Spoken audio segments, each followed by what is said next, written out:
quizás no necesariamente debe ser un PR corto, sino que simplemente puede ser en un wall, puede ser muy corto, en un bloqueo de primer grado puede ser muy largo, incluso en un bloqueo disociado completo puede ser muy diferente.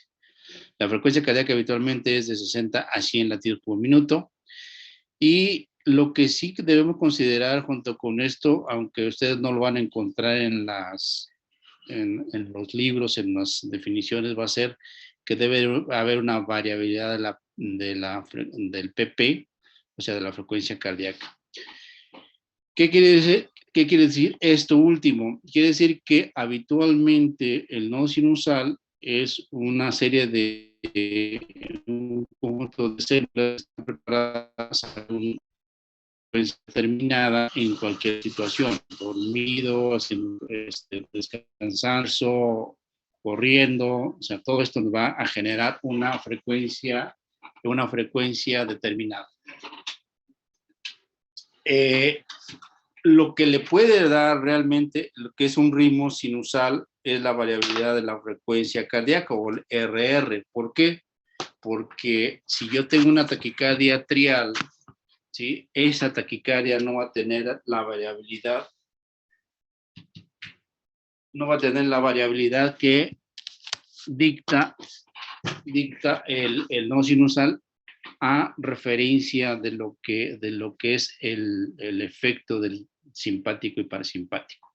Entonces, ese es un elemento que debemos considerar para definición del ritmo sinusal.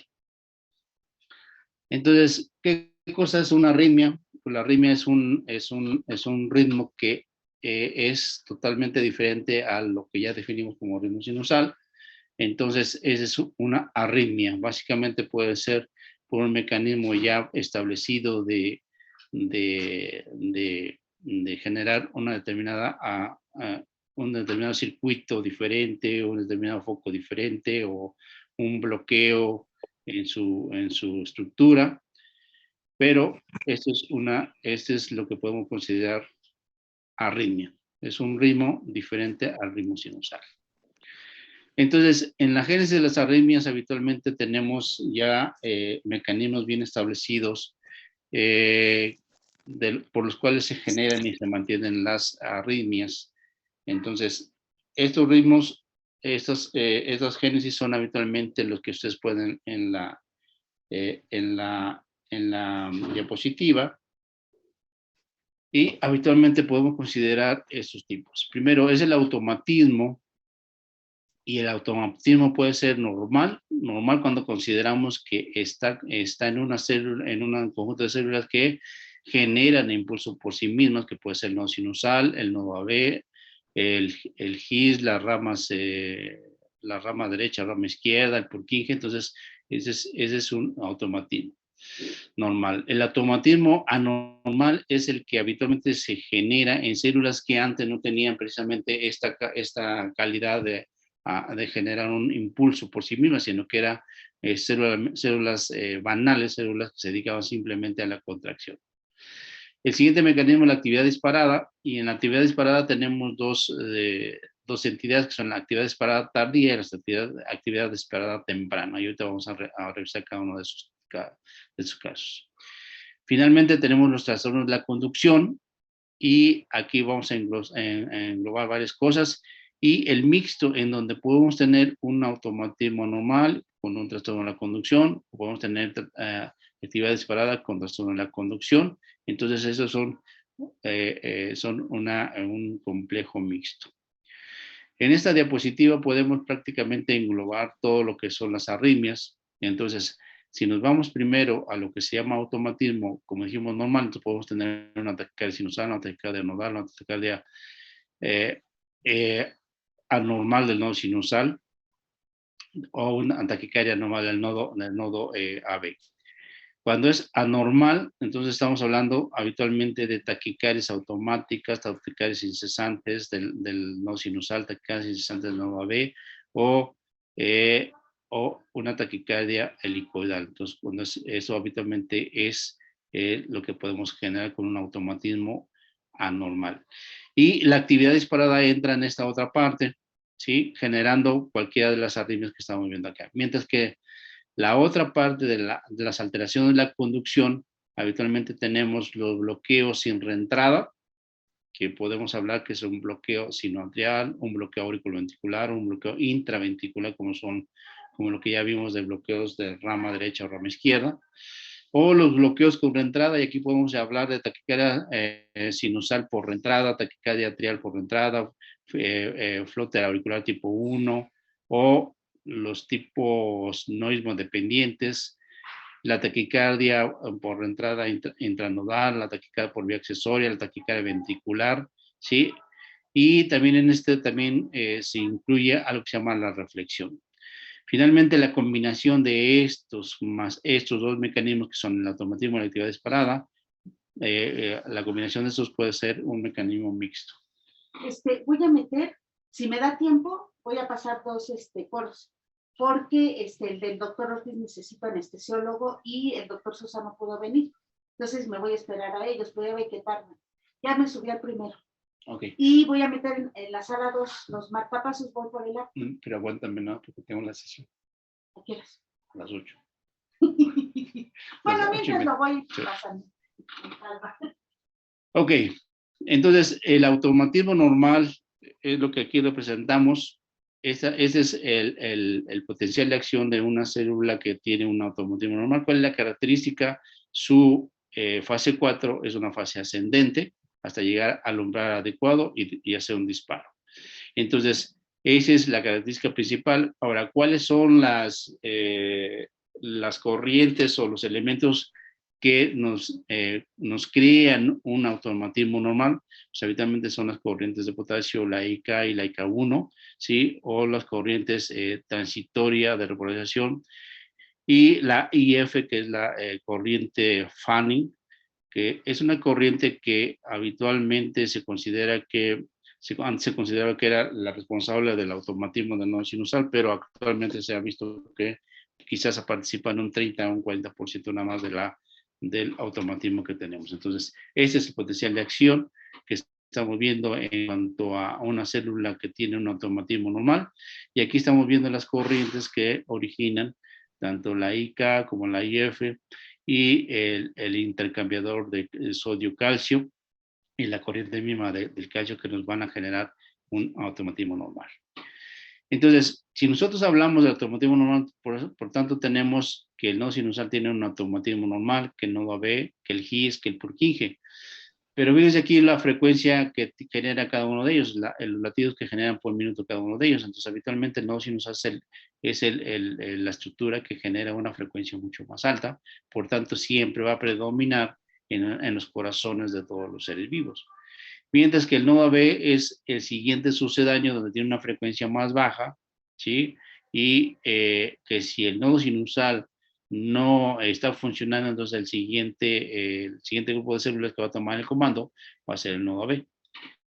Le sigue el GIS y posteriormente le sigue el Purkinje con frecuencias mucho más bajas, como se puede ver en la diapositiva, pero todos son unas células que tienen automatismo por sí mismas. Ahora bien, esta es una taquicardia. ¿Quién me puede decir si es qué taquicardia es?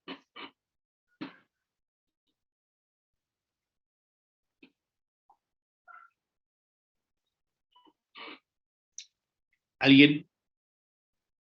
Una taquicardia sinusal, doctor. Una taquicardia sinusal. ¿Por qué sinusal, Miguel? Porque se ve una onda P presente al QRS, esta rítmica. Y cambió. Y los más. La frecuencia arriba del 100. Y la frecuencia arriba de 100. Así es. Pues tenemos un QRS, digo, una onda P negativa en ABR, positivas en las vibraciones inferiores. La frecuencia es más allá de 100 latidos por minuto. Entonces tenemos una taquicardia que aparentemente es una taquicardia sinusal. Aquí nos quedaría todavía hacer unas mediciones como la variabilidad de la frecuencia cardíaca. Si nosotros comenzamos a medir la distancia que hay entre cada RR o entre cada PP, vamos a ver que hay una diferencia entre cada uno de estos. Entonces, es una taquicardia sinusal con frecuencia cardíaca de 140 latidos por minuto. Es un ritmo sinusal, por tanto, entonces aquí tenemos que es un aumento del automatismo normal. Entonces, ¿qué quiere decir esto? Que si nosotros nos ponemos a correr, vamos a tener una taquicardia sinusal y vamos a tener una taquicardia por aumento del automatismo normal. Entonces, esto es una taquicardia, digamos, normal, es una respuesta fisiológica.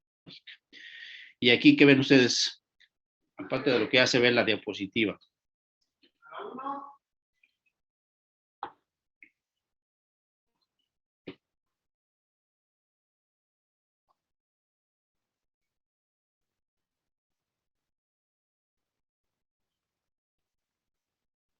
¿Qué me dicen? Un ritmo nodal porque no hay onda P, doctor. Ok, entonces tenemos primero un ritmo nodal. Ahora bien, cuando lleguemos a disfunción de nodo sinusal, vamos a hacer más precisiones en cuanto a qué es un ritmo nodal. Pero aquí, como bien lo dijo la doctora, pues entonces no tenemos una PEP que preceda al QRS y no vemos PES por ningún lado. O sea, para decir que tengamos un bloqueo AB o que tengamos algún otro tipo de arritmia donde existiera una P. Entonces, tenemos una frecuencia baja de 47 latidos por minuto, es un ritmo nodal.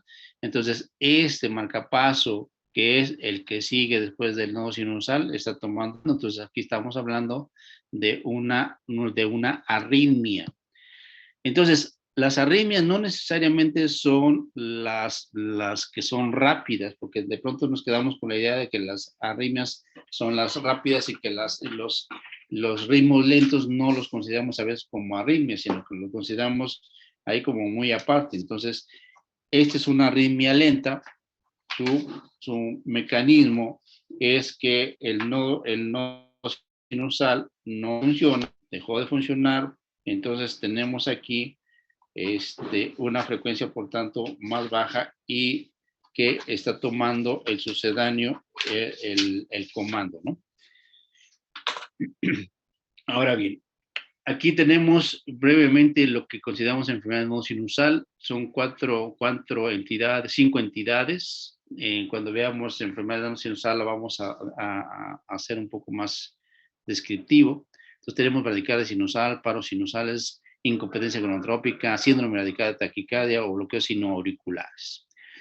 Entonces, por tanto, estas son alteraciones del automatismo normal, ¿sí? Entonces, el automatismo normal en el caso del nodo sinusal quiere decir que ese automatismo normal está afectado y ahora, en lugar de tener una frecuencia como está establecido desde 60 a 100, tiene una frecuencia menor. Entonces, pero viene siendo una arritmia y el mecanismo es alteración del automatismo normal. Entonces, esto es lo que podemos concluir. Ahora bien, cuando tenemos trastorno de la conducción sin reentrada, podemos tener bloqueos sinoauriculares y después eso lo vamos a ver más adelante. Aquí estamos viendo un ritmo lento también, en donde tenemos, si ustedes se fijan, tenemos una P, tenemos otra P. La P no lleva una relación con el QRS, ¿sí? No lleva una relación con el QRS, es una P que está, digamos, del todo, pero sí está un tanto alterado. Pero también tenemos que ver si esa P se genera con la frecuencia o con el ritmo que debe tener en su frecuencia. ¿Qué piensan de este ritmo? ¿Cómo lo describirían?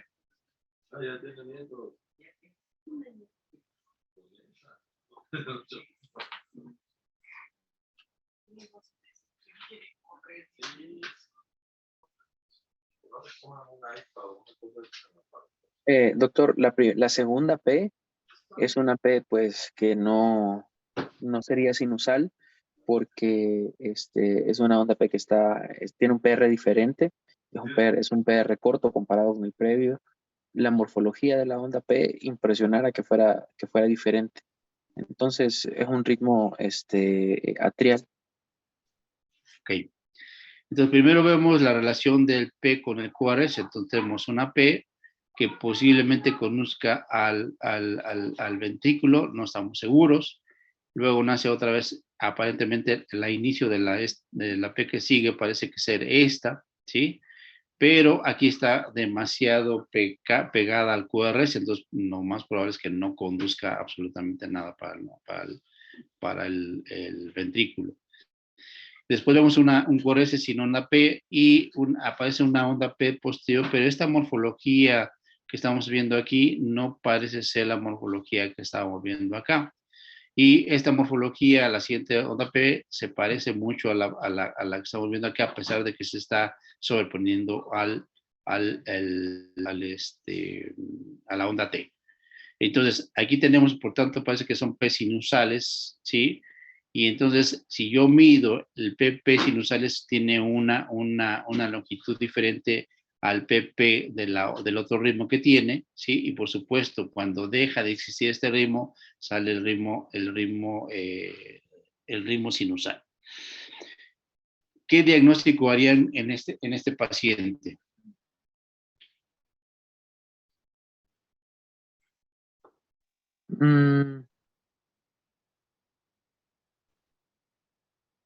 Estaba pensando en un bloqueo AV completo.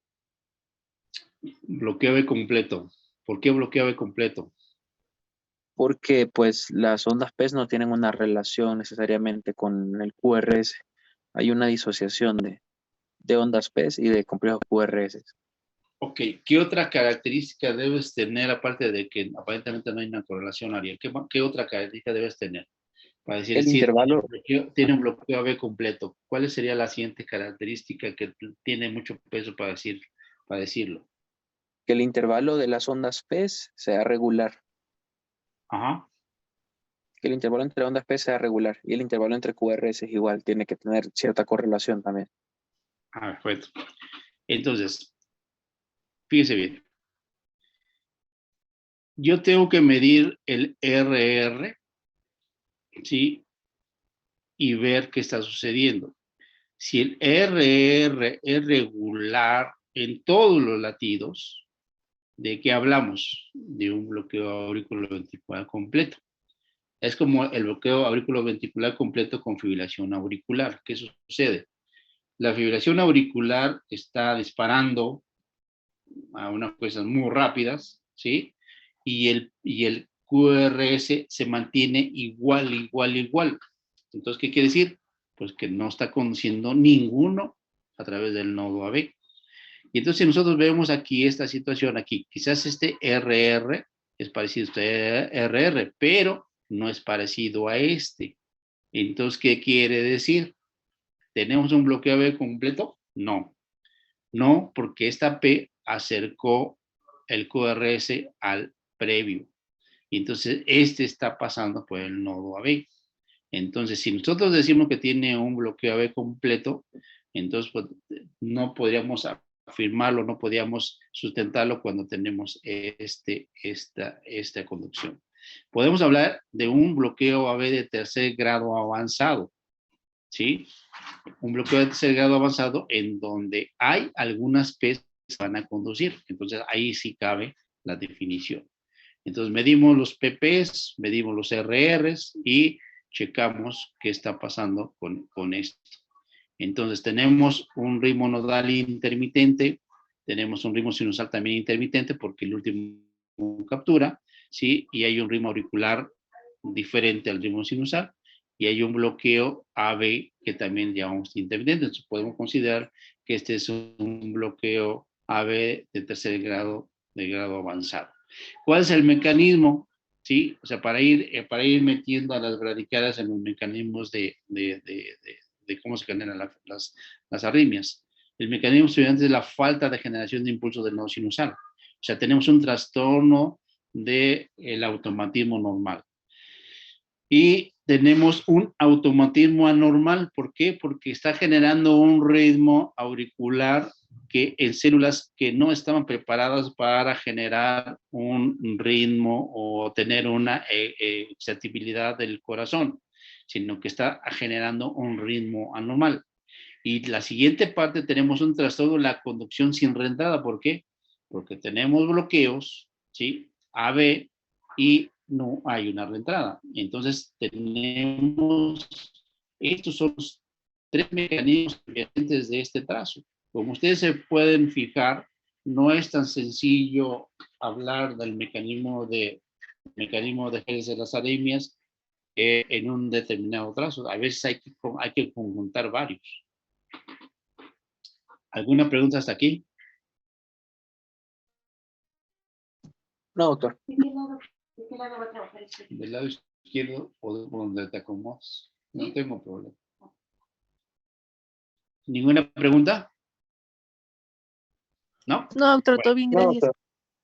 entonces, ahorita acabamos de terminar de hablar del trastorno del automatismo normal, o sea, de aquellas células que deben generar un impulso y que lo aceleran o que lo disminuyen. Ahora vamos a hablar del automatismo anormal. Y entonces, estas son situaciones patológicas en donde las células comunes adquieren propiedades de automatismo, o sea, comienzan a generar una fase 4 ascendente, ¿sí? Y esto, o otro de otro tipo. Entonces, provocan habitualmente que la frecuencia cardíaca sea más rápida o se genere en una situación de células que no deben tener. ¿Cuáles son las características habitualmente? Son potenciales diastólicos entre menos 60 y menos 50 milivolts. Hay pérdida de potencial de reposo diastólico. La frecuencia de descarga depende del potencial diastólico, ¿sí? Los fenómenos de overdrive hace una supresión, ¿sí? No hace la supresión del ritmo, o si la hace aproximadamente por un solo latido y vuelve a establecerse nuevamente. Entonces, cuando ¿qué es un overdrive suppression? Quiere decir que yo, cuando tengo una frecuencia auricular o ventricular y estimulo por arriba de esta para tratar de quitarla, o sea, si yo tengo una frecuencia auricular de 150, para tratar de quitarla, tengo que estimular 160, 170, ¿sí? Y lo que yo considero hacer o lo que yo quiero hacer es quitar esa taquicardia por supresión. Entonces, cuando yo hago este fenómeno de supresión con una alta frecuencia, lo que habitualmente obtengo es que sí tengo el ritmo, pero dejo de estimular y habitualmente el primer latido puede ser normal y los siguientes latidos comienzan otra vez a hacer lo mismo, o simplemente sigue siendo la taquicardia como estaba establecida. Entonces, no tiene efecto aquí. ¿Qué ven en este trazo?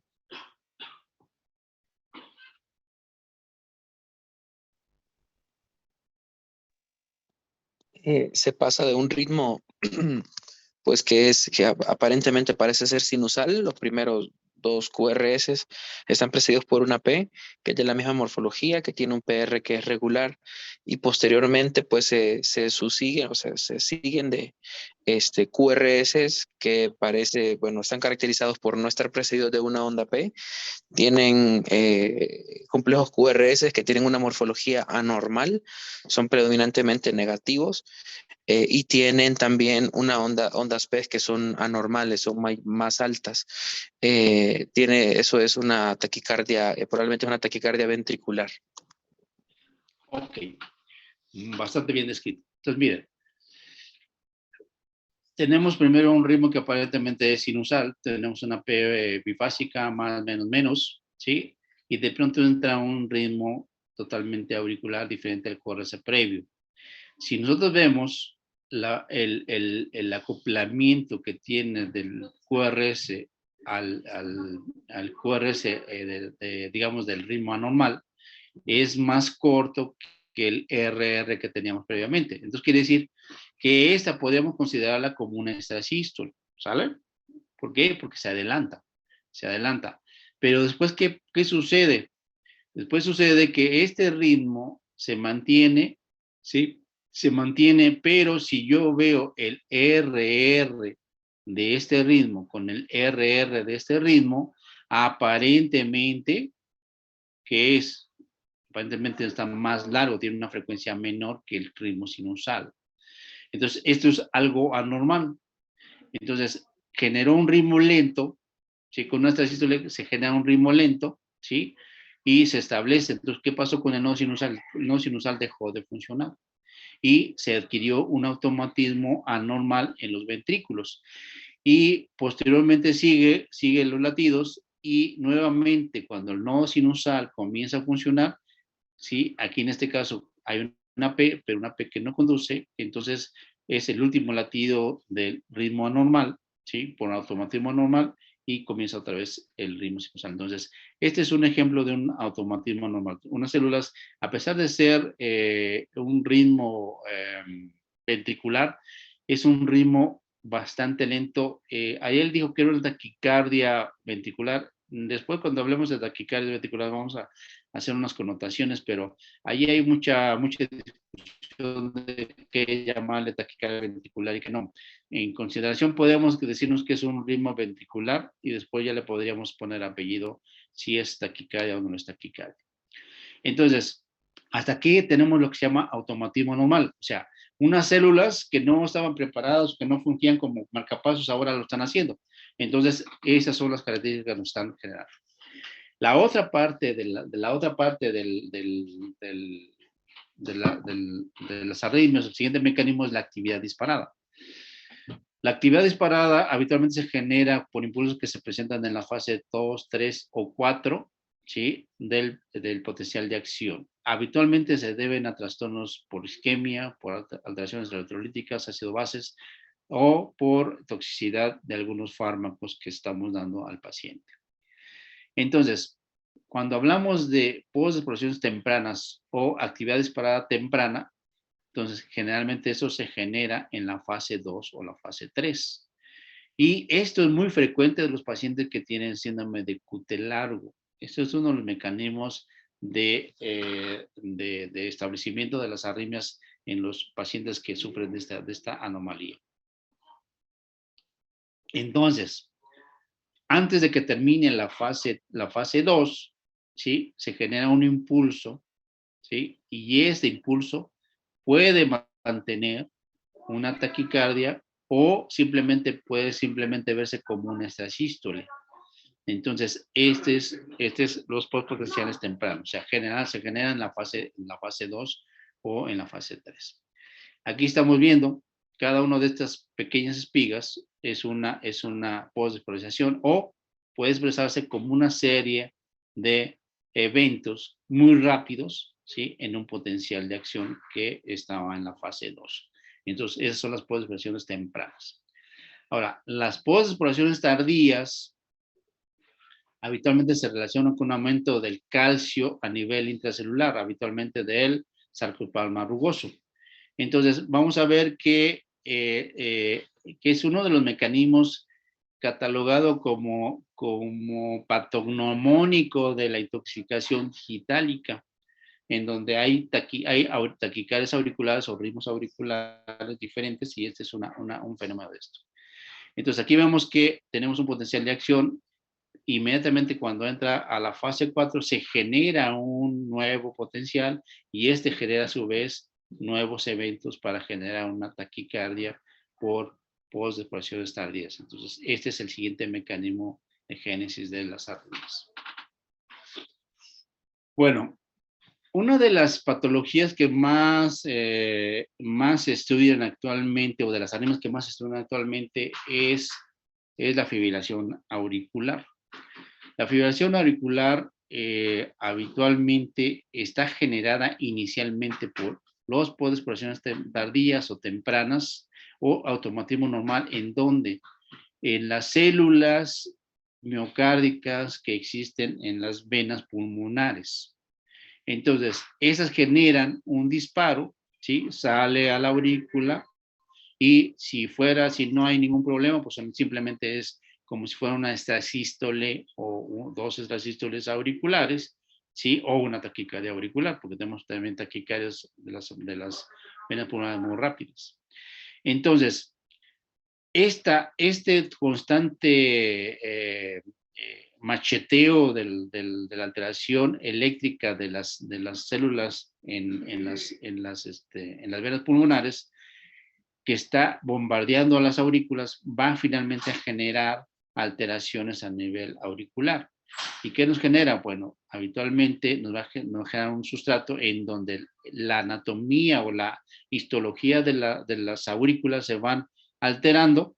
Vamos a comenzar a tener trastornos de la conducción, trastornos de la repolarización, potenciales de acciones más pequeños, más cortos, y finalmente nos da origen a tener lo que se llama la fibrilación auricular. Entonces, así comienza la fibrilación auricular con tres factores o tres métodos de inicio de una taquicardia, como estamos viendo aquí. Y finalmente, cuando tenemos un sustrato, pues se mantiene la fibrilación auricular, ¿sí? Y fibrilación auricular genera más fibrilación auricular en todos los pacientes, en todos los organismos. Una cosa que finalmente todavía no entendemos es el rotor. El rotor proviene o se genera o se presenta en la fibrilación auricular. Es un sistema o es un mecanismo de arritmia bastante complejo que desconocemos todavía varias cosas y que no lo entendemos del todo aún en esta época. Entonces, hasta aquí ya hablamos entonces de actividad disparada temprana y tardía, ya hablamos de automatismo anormal y automatismo normal, y ahora nos toca hablar de lo que es el trastorno de la conducción, ¿sí? Entonces vamos a ir desglosando cada uno de los mecanismos de las taquicardias. Entonces los trastornos de la conducción habitualmente son disminución de la velocidad de la conducción o la interrupción total, como ya habíamos visto. En el primer caso puede ser con o sin reentrada, o sea, cuando hay una disminución de la velocidad de la conducción. Y vamos a explicar más adelante por qué es con o sin reentrada. Miren, este es un bloqueo sin reentrada, o sea, trastorno de la conducción unidireccional o bidireccional sin reentrada. Lo que mencionábamos cuando decíamos en alguna parte de las pláticas que puede tener bloqueo auriculoventricular completo o primer grado, y puede ser solamente unidireccional, o sea, de la aurícula hacia el ventrículo, o puede ser bidireccional, de la aurícula al ventrículo o de los ventrículos hacia la aurícula. No todos los bloqueos auriculoventriculares tienen bloqueo retrógrado o bloqueo ventrículo auricular completo como se puede pensar. ¿Por qué? Porque las células se conforman de forma diferente y pueden conducir de forma diferente de un lado hacia el otro. ¿Qué estamos viendo aquí? Pues estamos viendo aquí dos P's. ¿Qué más me pueden describir en este ritmo que estamos viendo en el electrocardiograma?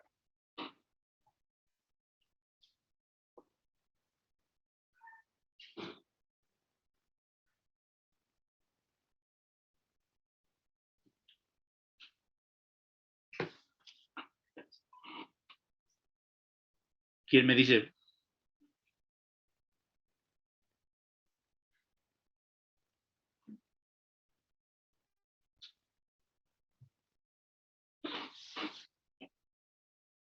¿Nadie? Doc, a mí lo que me pareciera en cuanto al ritmo que se está presentando aquí es un bloqueo auriculoventricular completo. Sin embargo, la actividad auricular pues me parece demasiado rápida. Estaría pensando, no tenemos más derivaciones para ver si se trata del origen en ritmo sinusal, pero podríamos pensar que se trata de una taquicardia auricular bloqueada. Ok. Entonces, fíjense, ¿por qué pensamos que tiene un bloqueo completo? Porque si nosotros medimos el RR va a ser regular, ¿sí? Entonces ya es completo. La presencia de P's son rápidas, son aproximadamente alrededor de 100 latidos por minuto, ¿sí? Y estamos viendo que no hay una relación del P con el QRS.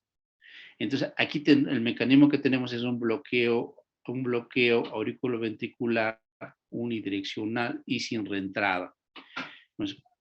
Y más adelante vamos a ver por qué la reentrada. Entonces, cuando nosotros tenemos una conducción, entonces tenemos unidireccional de una vía, ¿sí?, que se une a otra vía y esto me genera una reentrada. Entonces, esos son los bloqueos o las trastornos de la conducción con una reentrada. ¿Cuáles son esas? Son la taquicardia por reentrada intraauricular, taquicardia por reentrada intranodal, la taquicardia por una vía accesoria, la taquicardia ventricular por reentrada micro o macro reentrante. Y aquí vamos a ver el ejemplo clásico de la reentrada que tenemos. Ok.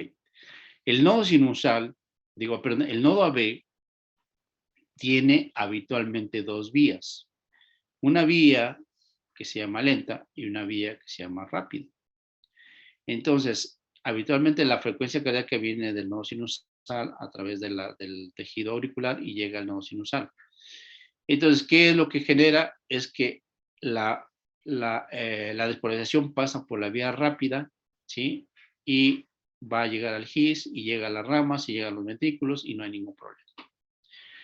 Si yo tengo una vía lenta, entonces habitualmente aquí puede bajar el ritmo a través de la vía lenta, pero se tarda demasiado de tal forma que cuando llega a este punto, ¿qué es lo que sucede? Encuentra a estas células en este punto despolarizadas y no puede conducir hacia abajo. En cambio, si yo tengo que se bloquea el ramo rápido, entonces voy a tener aquí y entonces la conducción a través de la vía lenta sí me va a generar un latido. Y entonces aquí tengo simplemente que voy a tener un PR largo, ¿sí? Con una conducción a través de la vía lenta. Pero si tengo un bloqueo en este punto y después de generar esto me baja hacia el GIS y hacia las ramas, pero tiene la posibilidad de regresar porque tengo un circuito. Entonces, si tiene la posibilidad de regresar y esta parte está excitable, entonces va a conducir hacia arriba. Y entonces aquí me va a generar una taquicardia por reentrada. Entonces, ¿qué quiere decir esto? Que tengo una alteración de conducción con reentrada. O sea, tengo una vía lenta que después me genera un circuito y me genera una taquicardia de forma constante para este paciente. ¿Ok? Bueno, hasta aquí nos quedamos. Tengo que ir al auditorio. Mañana seguimos con esta clase y cualquier pregunta pues me la generamos mañana, ¿de acuerdo? Sí, doctor, muchas gracias. Gracias, doctor. Gracias. Gracias, doc.